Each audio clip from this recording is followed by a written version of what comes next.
All right, let's move on the state of the nation, kind of. 2 years plus. The president has not appointed ambassadors.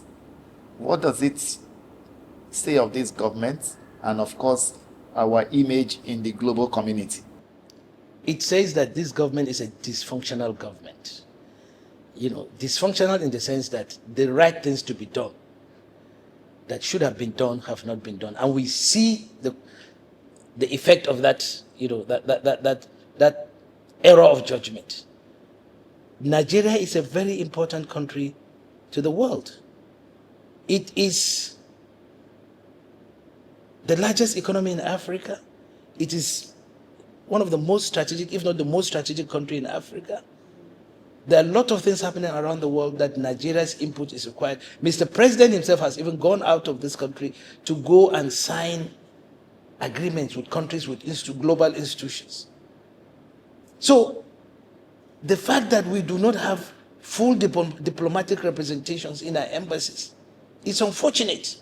It's a tragedy of enormous proportions. You could see what happened now in America, where this issue of alleged Christian genocide, if we had an ambassador there operating fully at that full diplomatic level, this issue could have been tracked and there have been follow-ups. Because there are certain parts, certain countries where somebody who's not of ambassadorial level would not be allowed to go. And if he's gone, you just take him, they just receive him as a matter of courtesy. But you need an ambassador. The ambassador represents the country in that jurisdiction.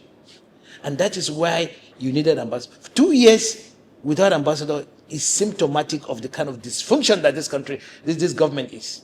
It's a serious tragedy. Because what we are saying, what really, the import of it is that, look, we don't have an eye to the world. We don't have an eye to the world. The world thinks look, BRICS, we're a member of BRICS. We're a member of G20. There are several organizations that we belong to that we need to follow up on our membership and our requests. There is a movement now to expand the Security Council of the United Nations. There are lots of things happening. We don't have full diplomatic representation in these areas. And this is not, it's untenable, whatever excuse. The other day, the foreign minister was saying, there are a lot of issues regarding, funding and regarding backlog of payments and all that. But the truth is, we've spent so much money on other things. The representation in our embassies is quite germane. It's as good as even having a government there itself. Especially in some of those important countries that we have trade relations, very heavy trade relations with, commercial relations, economic relations, strategic, political, military, and you don't have an ambassador there.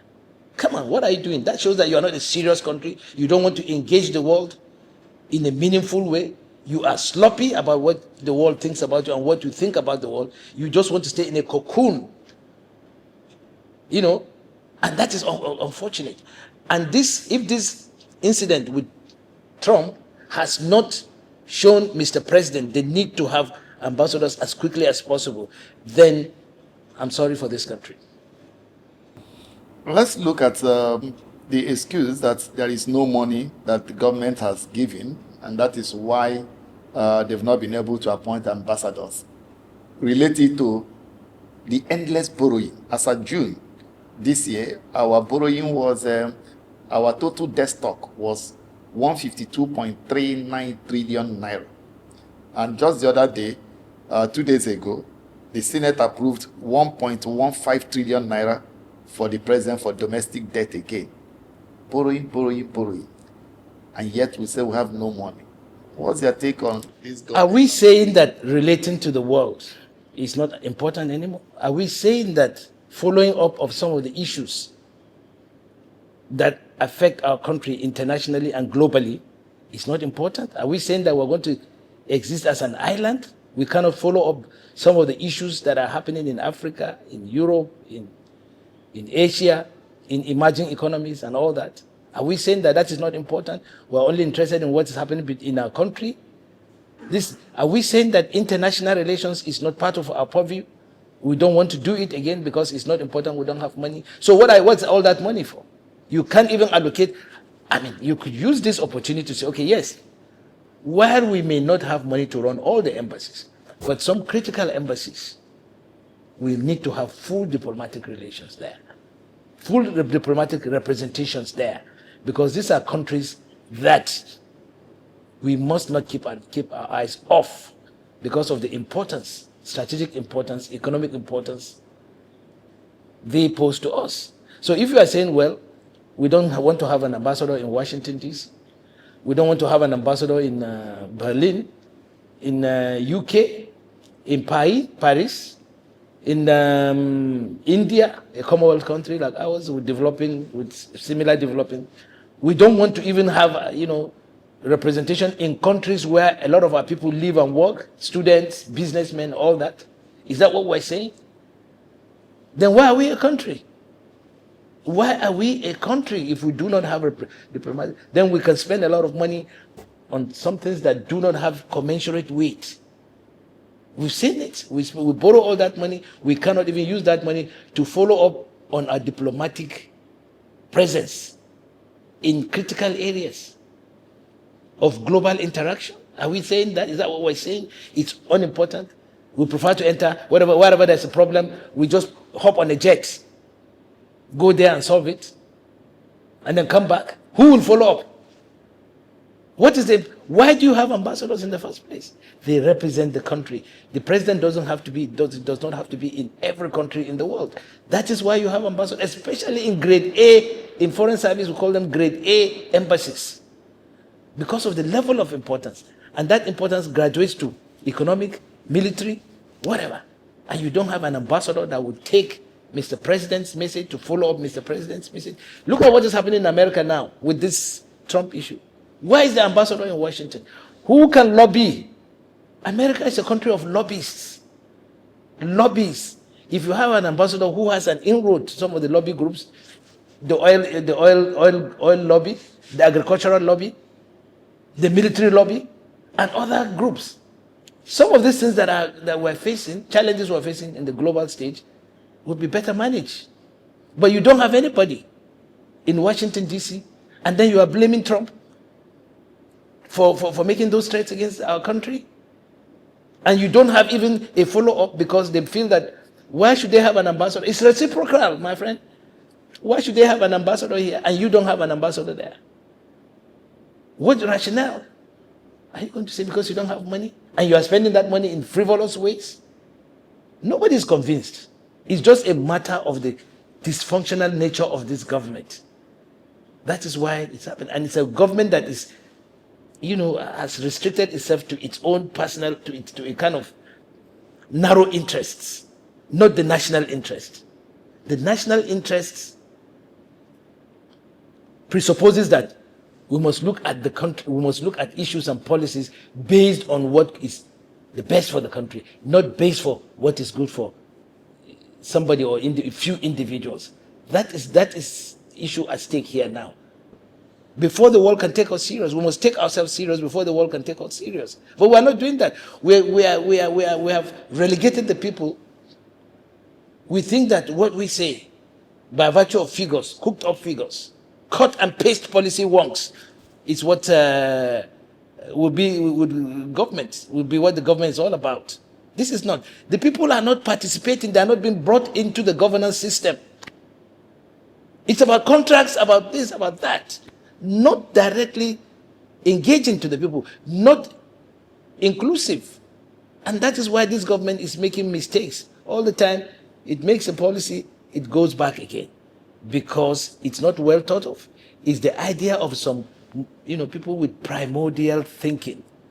People who do not take the country into consideration. They take their own interests into consideration. And that is why the government is faltering on almost every policy. It makes a policy on pardoning, it goes back on it. It makes a policy on 15%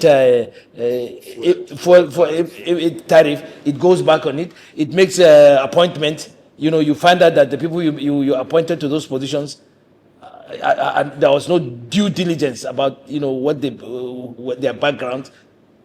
We don't run a government like this. It's a democracy. Even the military didn't run this government like that. So I think President Tinubu, who has the responsibility to Nigerians, must sit up. He must be able to engage with Nigerians. We Nigerians are not interested in all those figures that have been bandied about. Oh, we have this, we have that. No, they are more interested to see it working, to see themselves involved. Tap from the energies of Nigerians. Engage the youth. Engage Nigerians to construct, to do a lot of things in this country. That is how development is brought about.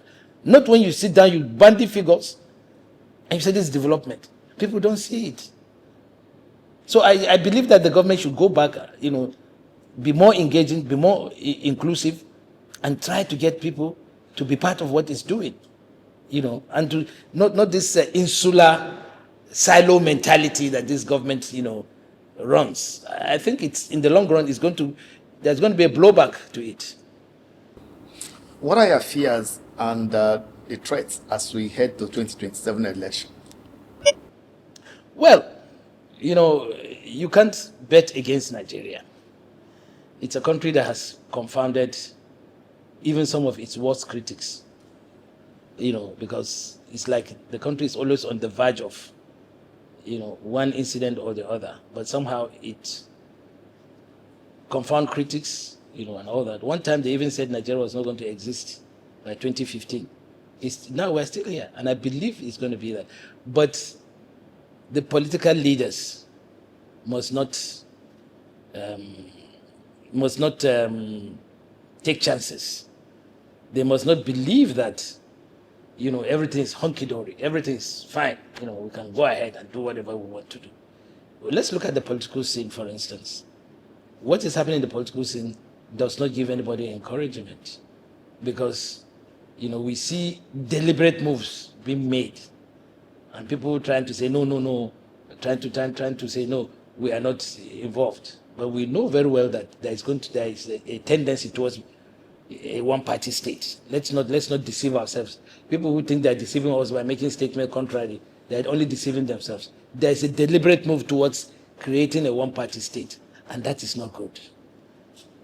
The essence of democracy is we must have plurality of views of political parties. Forget about what anybody is telling you. It's just pretense. There are moves towards destroying political opposition. It doesn't augur well for this country. That's on the political scene. And there are moves towards making sure that results of election are predetermined by premeditated actions. It's there. It's there. The signs are there. So let nobody take us for granted and believe that what he's saying is the truth. No. So then the economy is almost tanking. Everything is going up, and the government does not even have a blueprint, an economic blueprint of transforming this country. So at the end of the day, the future looks gloomy. But at the same time, I believe in the resilience of Nigeria. I believe that somehow we are irrepressible people. We are irresponsible, and that is what our leaders must realize. You can't break the Nigerian spirit, no matter how hard you try. It has been tried before, it failed, and this too will fail. Let Nigerians thrive more when you allow them to express themselves, whether by virtue of their actions, by virtue of their abilities. That's the resilience that we, a few weeks ago we were talking about, apprehensive about whether Trump was going to hit us. Today we're talking about Wike. Maybe another next moment, and then today. That's the Nigerian spirit. Always happening. Something's always happening. It's a vivacious country. It's a country where there is never a dull moment, and that is down to the resilience of the Nigerians. But if you try to suppress Nigerians by virtue to be able to achieve your own personal interest, you see the result, and it will not be pleasant for you, because it has happened before. We saw it during the MPN days, when they tried to do what they call landslide or moonslide or whatever. And at the end of the day, look at what happened. So I think the political leaders should not take things for granted, should not take Nigerians for granted, should not take the country for granted. So let them do the right thing. Let them not try to tinker with the democratic principles that have taken us from 1999 to date. We are supposed to be over certain things now, but it appears that things are, the dark days of the past is rearing its ugly head, and we must be careful. We must be careful. The signs on the horizon are not good, but I can tell you that the irrepressible resilience of Nigerians will always prevail.